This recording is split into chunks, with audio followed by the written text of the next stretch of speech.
When do you want to retire? How old do you want to be when you stop doing whatever it is that you do? And it seems that in most countries it's around 60, 65 that people stop doing their job and they go and do what? Nothing. Fish, golf, travel, I don't know. I'm asking the question because a lot of people live their lives to retire. But interesting thing to take note of that a lot of people after they retire, within a few years, if not only 1 or 2 years, they're dead. Their life is over.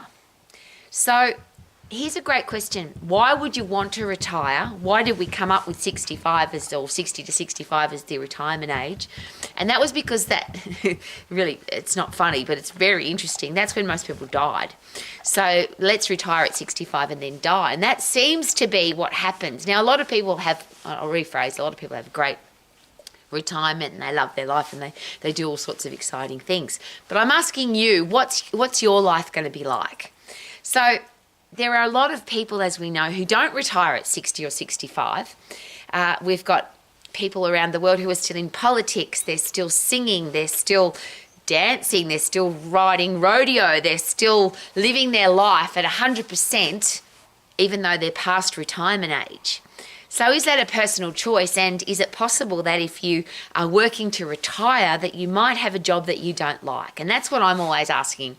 There are so many people who work to pay their lousy, stinking, rotten bills. Yuck. They wake up every day hating their job. They're busting to retire, or they're waiting for their holidays, or they're waiting for the strong end, as I call it, the weekend. I can't wait for the weekend because I hate my job. And their whole life, when they look back over their life, it'll be with regret because they had a lousy, stinking, rotten job that they didn't like to pay their lousy, stinking, rotten bills.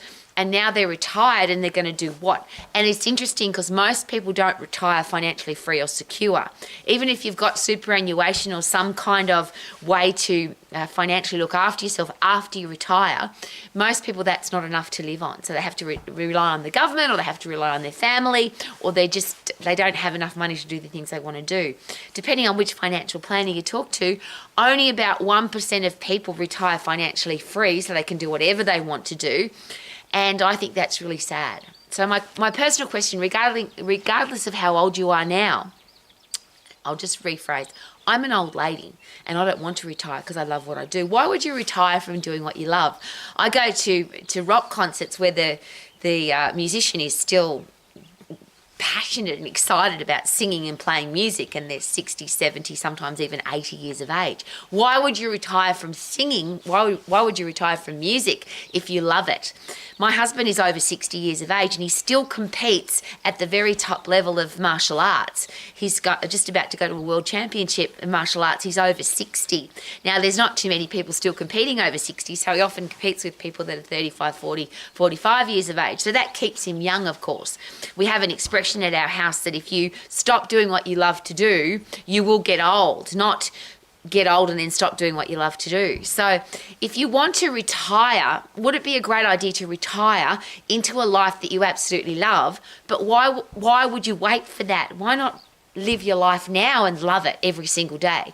When you wake up in the morning and your eyes flutter open, wouldn't it be a great position to be in? Wow, it's another day and I can't wait to live my life. Not, oh, yuck, it's a horrible day and I've got to go and do my lousy, stinking, rotten job so that I can retire when I'm 65 and do what? There's been a few people in our lives who have shared with us they're going to retire because we're of that age. And we always ask, what are you going to do? And a lot of them, they don't know what they're going to do. A lot of them have retired. They think it's going to be awesome and they end up really bored and they go back and do some work. Now, what a great position to be in. If you retire and you didn't have a job that you liked, that's a great time now to go and do all the things that you love to do. And for a lot of people, isn't that exciting? Because they go and start a new business, or they go and do something they're absolutely passionate about. They work with charity, or they work with children, or they work with animals, because now they've got time to do that. So could life plan be love life every day? And if you are loving your life right now, but you still want to retire from the life that you've got now, wouldn't it be great to retire into a life that you're really excited about, not one that within a couple of years you're dead or you are bored to tears? There's a big wide world out there and exciting things to do. Wouldn't it be nice to keep doing it? And I always share this story. These are a group of men who obviously haven't retired. We went to the Blue Zone in Sardinia in Italy. That's where the oldest people in the world, some of the oldest people in the world live. And met a group of men who, the youngest was 85, the oldest was 103. They were still full-time olive farmers, so they certainly hadn't retired.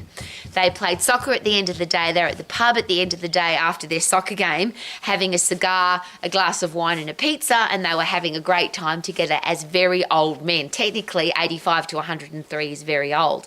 And as I always add to that story, the oldest man, who was 103, shared with everybody that he was going home to make love to his wife, which I think is the ultimate quality of life.